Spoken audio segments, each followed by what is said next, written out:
Bom dia, nono ano. Hoje nós vamos falar sobre a dinâmica populacional da Rússia.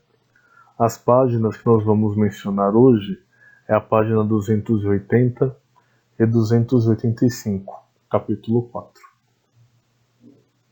Em 2013, a população russa era de um pouco menos de 143 milhões de habitantes, distribuídos de forma desigual por mais de 17 milhões de quilômetros quadrados de terras, uma vez que cerca de 80% da população concentra-se na parte europeia, conforme apresentado no mapa. Então, vocês estão olhando, o mapa, e a gente percebe claramente que a concentração populacional do território russo está na divisa, com o leste europeu. Outra característica importante do perfil populacional da Rússia é que a diferença, da expectativa de vida de homens para mulheres, ela é bem grande. Então, enquanto homens têm uma expectativa de vida de 64 anos, mulheres têm de 79. Então, é uma diferença bem grande e isso mostra o porquê que há uma maioria de mulheres no território russo. Na próxima.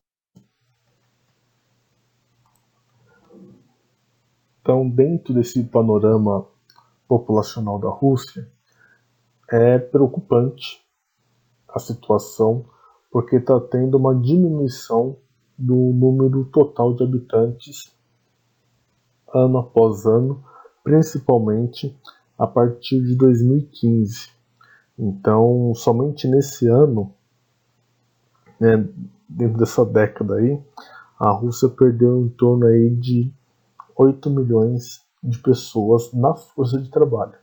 Então, eu estou tendo um envelhecimento da população. Então, portanto, essa população idosa, ela deixa de trabalhar. E, por outro lado, eu não tenho um número de uma taxa de natalidade elevada que consiga suprir o número de pessoas que estão se aposentando. Então, uma das medidas tomadas pelo governo para reverter esse declínio são os estímulos financeiros oferecidos desde 2006 às famílias que queiram ter um segundo filho. Outra medida do governo é o estímulo à imigração.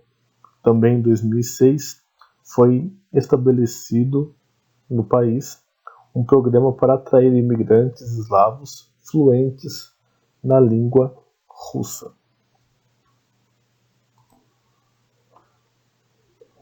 A população da Rússia é considerada urbana, cerca de 70% vive nas cidades.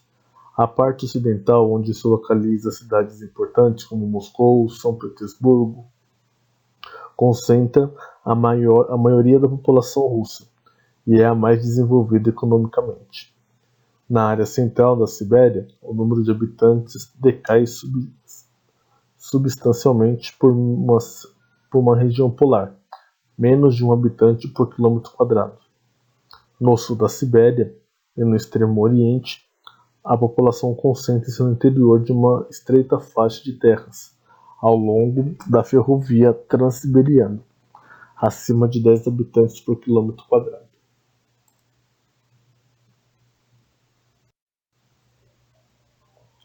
Então, os indicadores da população russa, apesar desse declínio populacional, ele apresenta um IDH, isso em 2013, um IDH extremamente alto, de 0,788, dentro de uma escala que vai de 0 até 1. Portanto, a Rússia vem possibilitando um desenvolvimento maior para a sua nação. Além disso, menos de 5% da população total do país é subnutrida, e em 2010 97% tinha acesso à água potável. A taxa de alfabetização de pessoas com 15 anos ou mais também era favorável, 99,6%, ou seja, quase toda a população do país. Por outro lado, neste ano, 30% da população não tinha acesso à rede sanitária. Então, voltando a falar aqui, da imigração, a ideia foi acolher a quantidade adequada de pessoas para suprir a necessidade de mão de obra, tanto para trabalhos temporários como para a residência permanente no país. Estima-se que os imigrantes representem entre 3 e 5% da força de trabalho do país.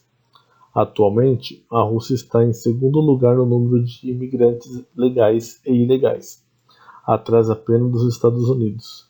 Em 2009, o número de imigrantes legais da Rússia chegou a ser 3 vezes maior do que o número de imigrantes.